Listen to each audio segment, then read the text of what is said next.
It is time to chat through all 7 things that I read in April, and then at the end of the video, we're going to talk about why there wasn't a video last week, and we'll get all caught up on what's been going on with my life. But before we get into what is not a super fun situation to talk about, let's chat about some books first. Okay, so first up, I read Expectation. This is part of the motherhood video that I'm putting out in May sometime. I was hoping to have this released the Friday before Mother's Day, but we might have to push it back a little bit because life happened and that's the way that things go. This is a literary fiction book about 3 women who were roommates in college and were watching them grow up and have different experiences to motherhood. One of our women is married and is trying unsuccessfully to have a child with her husband and is going through IVF. One of our characters has unexpectedly become pregnant and is really struggling with motherhood. And then our third character is completely unattached, has no long-term partner, has no children, no desire to have children.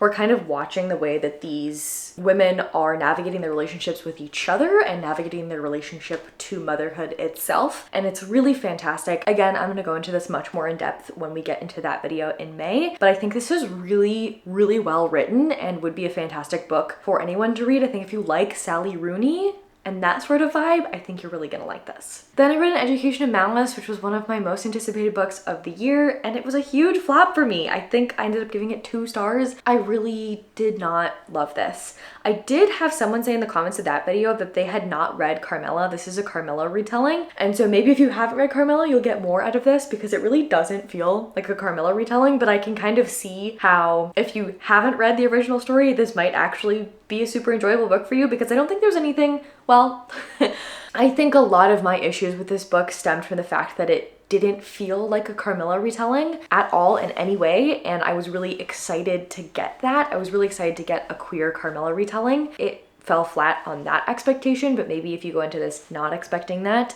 you will still manage to have a good time. Our main character is going away to college and she kind of had a bit of a sheltered upbringing and she is now trying to figure out who she is, her relationship to other girls, her sexuality. She's in this writing class that she's really enjoying and there's this professor who is kind of taking her under her wing and she's almost being pit against this other girl in class who is Carmilla. And we sort of explore the relationship of this professor and these 2 young girls.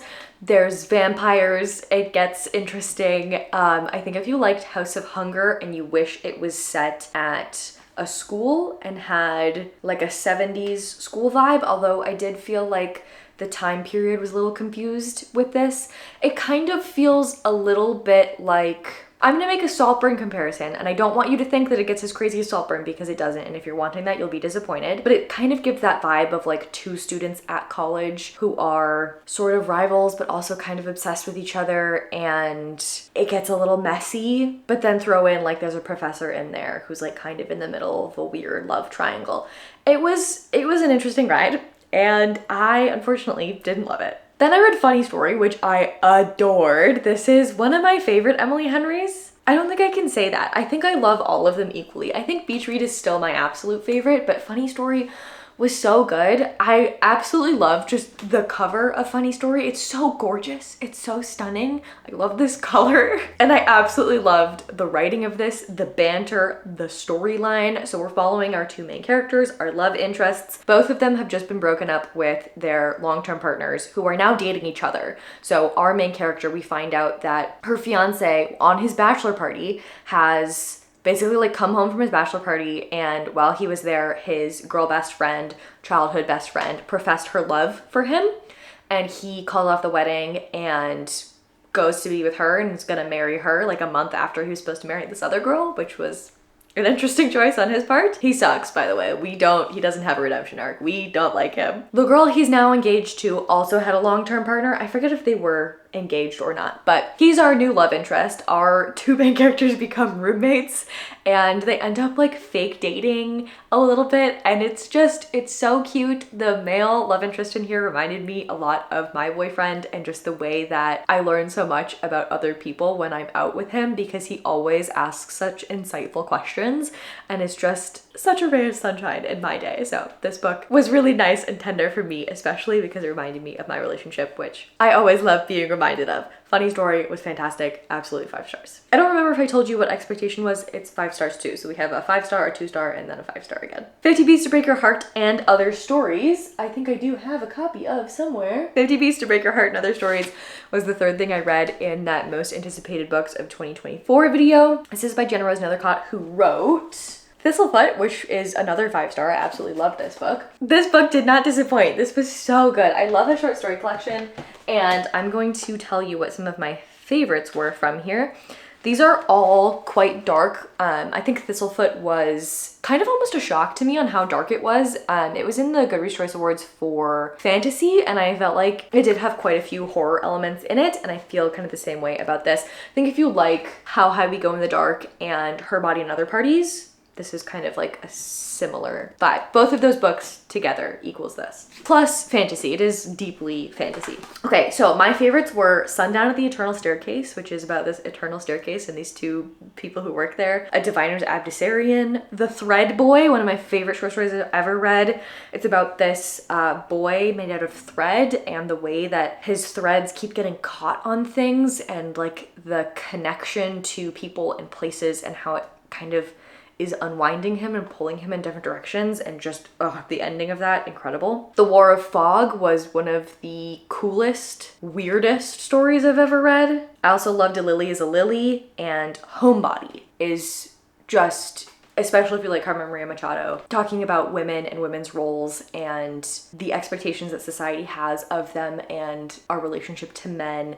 It's set in this world where women sometimes become houses, and that's what's happening to our main character, and it is stunning. There were 4 stories in here that I gave 2 stars, but I'm still giving the whole thing 5 stars because I loved it so much. And I yapped for so long about that book and that video, so if you want a super in-depth review, I will link it in the description for you. Then I read You Know What You Did by Katie Nguyen, and this is a early copy that I got from NetGalley. And I wanted to love this so bad. And I don't want to discourage anyone from reading this because I think a lot of people could enjoy it, but I gave it 2.5 stars. I wasn't really interested in anything that was happening. I think it took me until like the halfway point to actually be interested in the story. And then even after that, I was just not super excited to find out what happened. If you like Celeste Ng and you like that sort of a story, which I know a ton of people do, and they love the like small town domestic mystery, there's a lot of connections to things and there's lots of history to uncover and secrets to find out. If you like that kind of story, I think you truly will love this. I just personally don't really love that type of story. It's not my favorite thing to read, but truthfully, if you are a Celeste Ng fan, this is going to be really, really interesting for you, and I would recommend that you pick it up. Our main character is a wife and a mother. Her mother was a hoarder, and she dies very early on in this book, and we are sort of trying to figure out the circumstances that happened with her death, and then also our main character trying to figure out some other things that are going on in this town. Some other mysteries start to pop up, and our main character also has some pretty severe OCD because of her mother's hoarding, which arose because her mother lived through the Vietnam War. And so we're kind of seeing this multi-generational trauma happen and the implications of that on our main character and even on her family. I really didn't love the way that this ended. I really didn't love the twist. I was not into what happened. But if that sounds interesting to you and you like Celeste Ng's writing, please pick it up. Then I picked up What Have I Done, which is also for that motherhood video, and this is Laura Dockrell's memoir about postpartum psychosis, and it is one of the best memoirs I've ever read. I will compare it to Know My Name in writing quality, and it's also quite difficult to read, just like this was. Again, I'm gonna give a more thorough review of this in that video, but this is one of the best memoirs I have ever read, and I really highly encourage you to pick it up if you can. Laura Dockrell made the decision to write this memoir as she was feeling at the moment, and so we get to be in her head as she is hearing voices, and as she is deeply depressed and suicidal, and as she is struggling to figure out what is truth and what is not, and experiencing a psychotic episode. She goes to in-person treatment, and later we kind of get to see her through this whole process. We start with her finding out she was pregnant, and we experience the birth with her, which was a pretty traumatic experience for her, and then the postpartum psychosis that came after. I think if you are wanting to have children, I would really highly recommend that both you and the person you're having a child with read this book before you do that, because it was incredibly insightful for me, and I'm really thankful that Laura waded back through those memories for us to give us this incredible piece of writing. The last thing I read this month is Everyone on This Train is a Suspect by Ernest Cunningham, which is the second book in this series. The first book is Everyone in My Family Has Killed Someone. I loved this book even better, I think, than the first one. I feel like I've been not let down by sequels, but I feel like sequels, it's always hard to be as good as the first one, but this is so exceptional. And I will say it's written in a way that you don't have to have read the first book. It won't spoil the first book for you. There are enough Easter eggs in it that if you've read the first book, you'll enjoy like seeing some of those characters interact. But it really is a distinct, separate story, and so you could definitely read this one first, and I think it will make you excited to go back and read the first one as well. I think it's just so masterfully written. This series is so good at breaking the fourth wall. Our narrator is talking directly to us as if these are real events that have happened. So in the first one, our main character is experiencing everyone in his family has killed someone, and we're kind of getting to see what's happening on this snowy mountaintop as bodies start appearing and what's going on there. And the narrator in the first book has written these like how-to guides on how to write a mystery novel. And so the book is like following the script, so you will, and the author is like telling us when things are gonna happen and breaking the fourth wall and being like, did you catch that? And it's just so tongue-in-cheek and really just so enjoyable to read. I love listening to these as audiobooks and kind of just like letting them wash over me.